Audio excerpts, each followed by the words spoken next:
Okrećem se i čekam da mi se zavrti u glavi, a nikako da se zavrti. Onda je počelo. Teturanje blaže, pa sve jače. Pokušala sam da žmurim, ali mi je tada postalo muka, te sam odustala.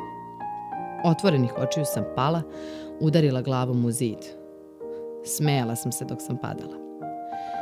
Jedan od dečaka koji je bio u blizini dobacio je da mi je potreban padobran. Tada, bila sam drugi osnovne, prvi put mi je pala na pamet ideja da postanem padobranac. Da barem jednom skočim iz aviona. Ideja se pretočila u odluku samo nekoliko dana posle toga. Čim sam postala svesna okoline u kojoj sam se nalazila. Bolnica, dečije odeljenje. I dijagnoze, fraktura lobanje, bez delova kosti u moždanom tkivu, potres mozga. Uticali su na tu moju odluku ili fiks ideju, kako su je nazivali moji roditelji, da ponovo padam, ali bez posledica. Morala sam čekati da napunim 18, da bih skočila prvi put. Prvi put. Samo nedelju dana nakon mog punoletstva. Nije mi više bio potreban potpis roditelja. Nisu me mogli sprečiti, iako su pokušali, čak i fizički to da učine. Otac, inače blag, uhvatio me je čvrsto za nadlakticu, ali otrgla sam se. Pre toga sam prošla padobransku obuku. Oprema, upravljanje padobranom, testovi sposobnosti i skok sa 3000 metara. Samostalno. Sledio je. Sedela sam na podu, zagledana u krila koja su ličila na dugačka vesla. Zalepila sam se za pod, ni makac. Odlepio me na kratko instruktor i podigao vrata. Kada me je hladni vazduh udario u lice, skamenila sam se. Jedino u što sam u tom trenutku bila sigurna je da gravitacija neće omanuti. Sve ostalo je bilo pod znakom pitanja.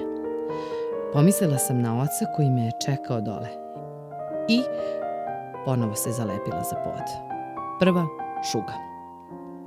Drugi put. 32 dana nakon punoletstva. Otac je ponovo krenuo sa mnom. Usput me je odgovarao od skoka dok sam gledala njegovo zaokrugljeno lice, opušten podbradak.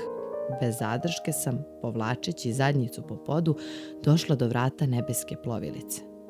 Ponovo me je hladni vazduh ošamario, mislim da je bio jači udarac nego prvi put. Tu sam se ukorenila. Opet ni makac. Nije to bio strah od visine. I da sam ga imala tamo na toj visini, ne postoji. Instruktor je pokušao da me gurne, bezuspešno. Druga truba. Treći put. 56 dana prošlo je od punoletstva. Ništa bez oca. Kada smo seli u automobil i zaputili se prema aerodromu, osjetila sam nezamislivo poverenje. Kao da je sam Bog sedeo pored mene. Poslednjih meseci postao je još blaži. Govorio mi je da ne brinem, da će sve biti u redu, da će mi on i majka pomagati u svemu, da sam ja to želela od malena. Nije prestajao da priča sve do mog ulaska u nebesku plovilicu. I pre nego što sam ušla, rekao mi je da će prva stvar koju ćemo uraditi biti razdvajanje svih prstiju. Mahala sam mu dok god mi je pogled dopirao do njega. Dobila sam drugog instruktora. Smrdelo mu je iz usta, došlo mi je da se ispovraćam. Ne zbog toga što je prvi instruktor odustao od mene, nego se čovek venčavao tog dana.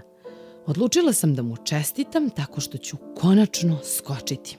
Neću više praviti probleme.